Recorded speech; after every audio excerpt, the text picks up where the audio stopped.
If you have a higher than average IQ, that's a blessing, right? Well, not everybody thinks so. I was listening to a lady that was saying that she has an IQ of like 150 and she hates it. And to put it in her words, she hates it. She sees it as a curse on her life for various reasons. And so this is something that I've seen repeatedly with people that have high IQs. Now, most of us would think that having a high IQ is a good thing, but not everybody agrees. And so there's some complaints that come with it. So with a high IQ comes, for example, a lot of ideas coming into your, well, in some cases it's accompanied by a high level of creativity, and you have a lot of ideas coming into your head, and it's hard to stay focused long enough to bring any one idea into fruition. And it's very, very frustrating, by the way, for people who see themselves as high IQ, especially if they fall into the trap of believing that that makes them superior to others, to see other people who they view as their lessers having more success, both socially and financially, than they do. That's very, very frustrating to these people. And so they think, oh, having a high IQ is a bad thing. Having a high IQ is harming me.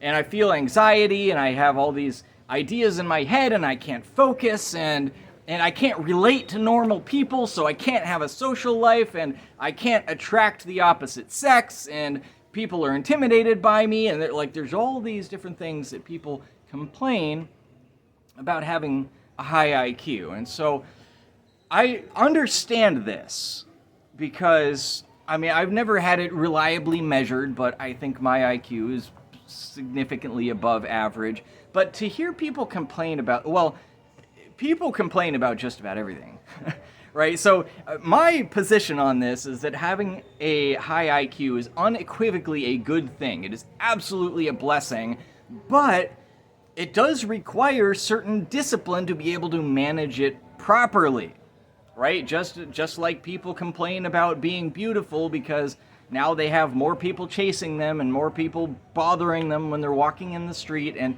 like for everything that exists, just about, like every character trait has negatives and positives. So with every positive thing, you get negatives along with it. That's just kind of the way that life works. And so I hear people complain about it and say, I hate this.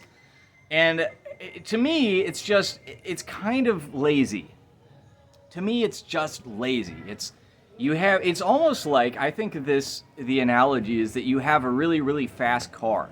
Like you drive a Ferrari, and maybe it's your first car is a Ferrari, and you say, this car is so fast, it's hard to control, and it's dangerous, I have to worry about running into a tree at 150 miles an hour. And it's like, yeah, that's true. That's absolutely true. But to complain about that just doesn't really make sense. Instead, you thank God, or you thank whoever gave you the Ferrari, in my analogy, for giving you the Ferrari, and then you learn how to deal with it. You learn how to manage it. In this case, you learn mental discipline. You learn how to use your mind effectively. I always thought it was very strange when people would act superior because they are so intelligent, but for some reason they're unable to figure out how to be effective in the world. It's like if you're that smart, figure it out. And to me, it's not a matter of intelligence so much as either a lack of confidence or a lack of resourcefulness, that they think, oh, this is a curse and I'm stuck with it forever. And it gets into what I talk about as born this way mentality, that, oh, I'm born a certain way. I'm born socially timid, for example. And so I just have to accept that for the rest of my life. It's a curse that is placed on me by God, and I will never get rid of it.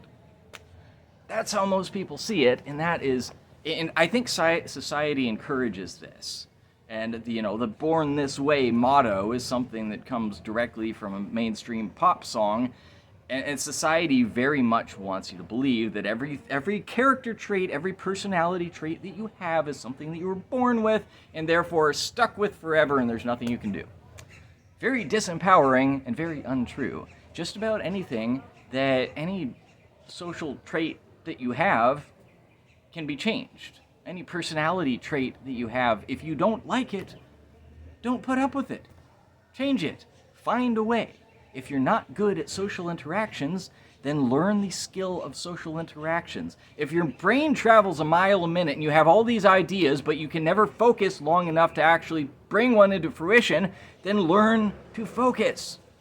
Learn mental discipline, which I believe is probably like the number one skill to learn for just about anybody, regardless of their intelligence level. And your intelligence will actually effectively increase. In something that I believe too, they try to tell us that intelligence is fixed. Again, born this way, you're born intelligent, you're born dumb, there's nothing you can do about it. I think that's absolutely wrong, and you can increase your intelligence significantly by learning to use your mind. And that ultimately is the problem that people at all levels of intelligence have, is that they do not use their mind. Instead, they let their mind use them. You have to recognize that you are not your mind. The mind is a tool that you have. You are the observing consciousness that is somewhat in control of your mind if you choose to be, right? If you're not, then it'll run wild on you. It's like riding a horse. A horse has a mind of its own, but you can, if you are a good horse rider, you command the horse. If you're letting the horse run wild, then you're going to have a bad time. So you got to learn to discipline your mind. You have to learn to control your mind. And that is absolutely doable. One of the best things you could possibly do, and I'm probably beating a dead horse at this point because you've heard me say this a million times, but one of the best things you could possibly do is start a daily meditation practice. Meditation is where you quiet your mind and you focus on nothing, or you focus on one thing that is very mundane, such as focus on your breathing. Breathe in, breathe out. Or you count your breaths. 1, 2. Or you focus on whatever is the noise around you. Focus on the noise of the birds chirping, or you focus on the noise of the air conditioner. Close your eyes. Essentially what you're doing is you are removing the mental chatter that normally is going on in your mind. You're removing all of the noise and forcing your mind to focus solely on one thing that is not particularly interesting to it. And when you do this, not only do you learn to focus your thoughts in such a way that you become far more effective in life, but also you become happier. You become more able to deal with stress, more able to deal with circumstances not going the way that you want them to, more able to deal with anxiety, less likely to have anxiety in the first place, and better socially, much better socially, if you will apply this to your daily life. Once you get this skill, let's say, of being able to clear your mind and focus on just one thing, then when you're having a conversation with somebody, you can focus on the conversation.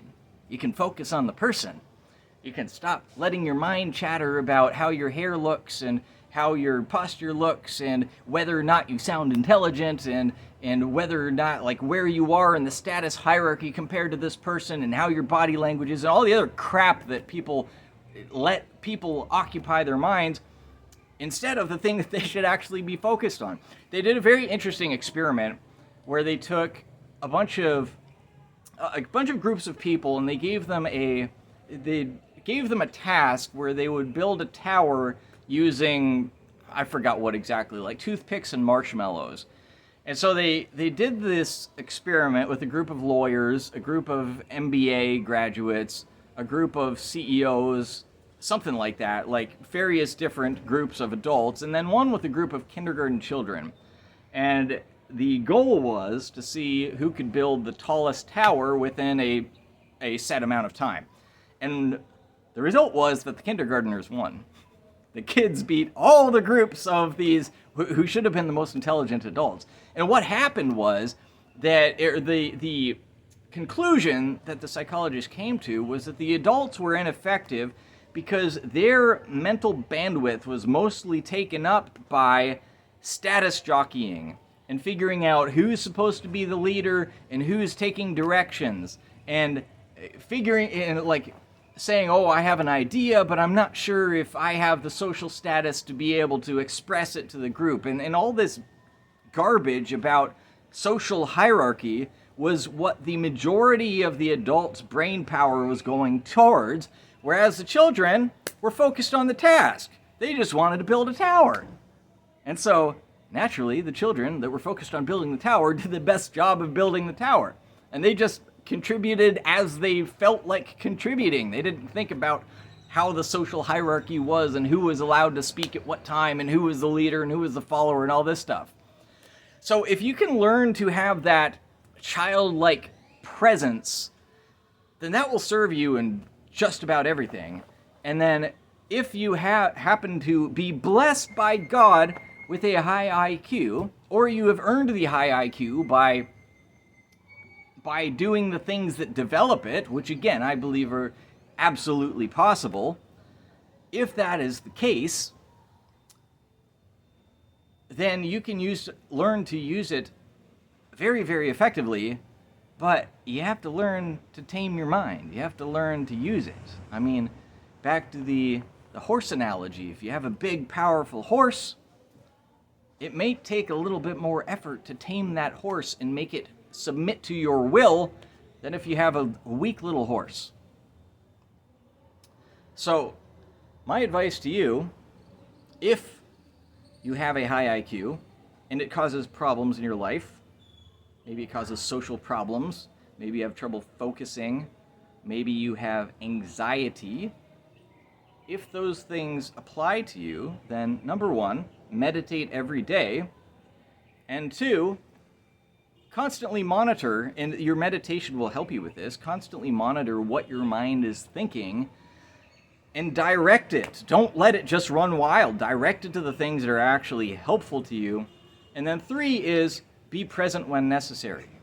Be present to the task at hand. If you're talking to somebody, be present with the conversation that you were having with that person. If you were making a YouTube video, like I am right now, I'm doing this effectively. And this is a skill that I just learned fairly recently. I'm doing this effectively, I hope, and you can let me know in the comments if you agree, but I'm doing this effectively without any kind of notes, without any kind of preparation, by the way. I don't have a teleprompter up here. I used to do things like meticulously using notes, but this is completely unscripted. I'm doing this because I am present to the moment. I'm not thinking about, oh, what is it that I'm going to say next? What's the script? What's the format of my video? How are people going to like this? I'm not thinking about these things. My mind is present. I'm really not thinking at all. I'm just letting the information come into me, almost as though it's coming from some sort of external source. And it's incredible how well that works. And you notice that I'm not stumbling, I'm not saying ah. You do that kind of thing when you start getting self-conscious. When you start thinking, oh no, there's a pause between my thoughts. And I can't allow a pause between my thoughts because then people will lose interest, or then somebody's going to interrupt me. I'm not thinking about that, I'm not worried about that, so I don't have to say ah to fill the space. If you want to be a speaker of any sort, if you want to make videos, then this skill is extremely valuable. Or if you want to sell, or if you want to meet people, if you want to network, if you want to do pretty much just about anything that you're with your life that involves social skills, making money, etc., this skill is absolutely vital. So, do your meditation, stay present to the moment, exercise mental discipline, ask yourself, whenever you're thinking about something, you have a lot of brain power, are you using it for a good cause? Are you using it to a good purpose? Right? Like if you have a Ferrari, are you driving the Ferrari to a place that you want to go, or are you driving it off a bridge? It's the same concept. So, stay present to the moment and recognize whether or not your thoughts are actually serving you, if they're actually serving a purpose that is helpful, or if your thoughts are making you feel anxiety, if they're making you unhappy. So that's all, guys. Give me a like if you liked the video, and watch this video next. See you later.